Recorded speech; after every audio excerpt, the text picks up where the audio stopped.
মাঠে নামতে হইব দ্বিতীয়বার, কারণ অনেকে ভুইলা গেছে আগে নাম কি ছিল আমার।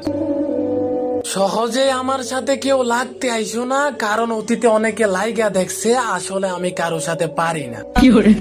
গ্যাঞ্জাম মারামারি আমি মোটেও পছন্দ করি না, কিন্তু যদি করি তাহলে মায়ের না খাওয়া পর্যন্ত ময়দান ছাড়ি না। টাকা পয়সার ক্ষমতা আমার দেখাইয়া কোনো লাভ নাই, কারণ আমার যত টাকা ঋণ আছে অত টাকা তুই কে তোর বাপেও চোখে দেখে নাই। তোদের মতো গ্যাং নিয়ে আমি চলাফেরা করি না, সিংহের মতো একা একা চলাফেরা করি। কারণ মায়ের আমি নিজে খাইতে পারবো, তবে কাউকে খাওয়াইতে পারবো না। শুধুমাত্র তারাই অন্যের সমালোচনা করে যে কিনা নিজে কিছু করতে পারে না।